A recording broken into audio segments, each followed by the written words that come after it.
In 1969, when I was about 20, I was on the last leg of a 10-week trek throughout Europe, and it was in London that Buster Keaton first came into my life. I ran across a cinema that was showing a week-long festival of Buster's films. A huge comedy fan, I decided to check it out almost on a whim. I'd only seen pieces of his films through the years and really didn't know much about him. But then the lights went out, and I've never been so amazed in a cinema. The mostly film students in the packed theater went crazy. They just couldn't believe their eyes. Neither could I. I was awestruck. Almost instantly, I thought that Buster Keaton was simply the coolest, most creative, cinematic, comedic performer I'd ever imagined could exist. At this point in my life, I had not yet realized my ultimate goal of becoming a stand-up comedian. Rather, I was searching for something, for reasons to live my life in a meaningful way. I was riddled with fear and anxiety about leaving college and entering the real world. Buster hit me in my funny bone at just the right time. I was enthralled by his persona and touched that despite his vulnerability, he seemed totally unafraid, and I wanted to feel that daring too. I love Keaton so much. He's just so much a part of my DNA. From the moment I first saw him, I knew that I was watching one of the most astonishing artists in history. There's no two ways about it. Along with Lenny Bruce in the world of stand-up, Buster Keaton had more impact on me in comedy than any other comedians ever. There is plenty of geniuses after him, clearly, but to me, Buster came first in his filmmaking while combining his on-screen image with cinematic techniques and stunts never before seen. I mean, from the get-go, he was in a zone as he took apart that camera and learned the nuts and bolts of comedy filmmaking from his mentor and lifelong pal Roscoe Arbuckle and just ran with it. In those early films he made with Arbuckle, and then later in his own 2 reel shorts and features, you can see Keaton's hilarious persona, simply rock solid in a tempest. He had this steadiness that mystified me, the way he wouldn't let anything get to him. He was like a Prozac in a pork pie hat.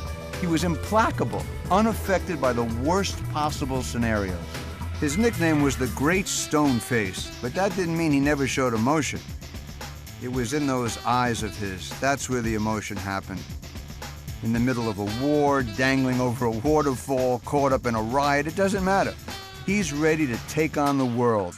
That's why he's so heroic to me. Nothing really scares him. Watching Buster flee from hundreds of cops, tussle with his perennial foil Big Joe Roberts, or get turned around by the uncertainties of life, to still be able to brush himself off and move on from various disasters was the type of cool assurance I could only dream about at that point in my life. I mean, look at that landslide in 7 Chances. He looked as if he was on a hammock in Maui. That's one of the greatest sequences I have ever seen in any movie ever. I recall early on when watching that, I had some quiet envy in how he was able to live life so existentially and unafraid. Years later, after struggles with alcoholism, his extraordinary silent film work largely forgotten, Buster was still dealing with life as it came, taking on work whenever he could get it. In 1952, he took on a small role in Charlie Chaplin's Limelight. If anybody else says it's like old times, I'll jump out the window. I later learned that Chaplin could not have treated Buster any better on the set. He gave Buster unbelievable respect, which he deserved. The fact that Chaplin, still a huge star, treated Buster as an equal, well, that made me love Charlie even more.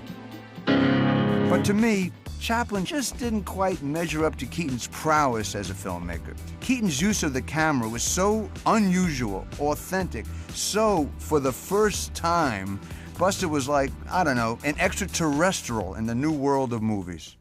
Through a twist of fate, Buster's widow, Eleanor Keaton, became my close friend.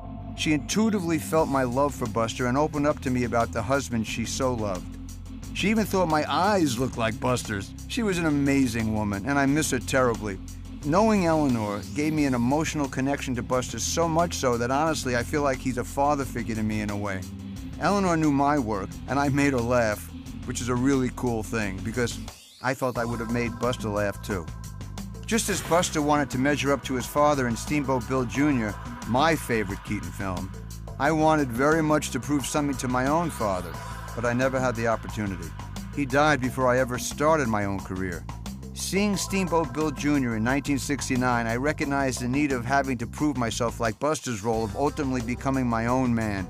Believe me, when I wasn't cheering and laughing in that London theater, I was crying. I was absolutely moved and mesmerized. It was a transformative experience. I'm not a filmmaker, so I don't know how he did a lot of the stuff in his films. I'll never know. I don't want to know. All I know is that they blew my mind, and I still laugh at them the same way I did back in '69. Buster has hundreds of great images and moments that you never get tired of. There are very few artists that can do that, particularly in comedy. I'm not sure if he truly knew his place in history when he died. I hope he did. The thing that is admirable, no matter how unmanageable his life became after the silent era ended, he remained impervious, untouchable, because he never dwelled on the pathos of his real life. Regardless of the outside forces that he had no control over, Buster was still inside his zone, this sweet spot, making magic. I learned from Buster that you can take life on life's terms.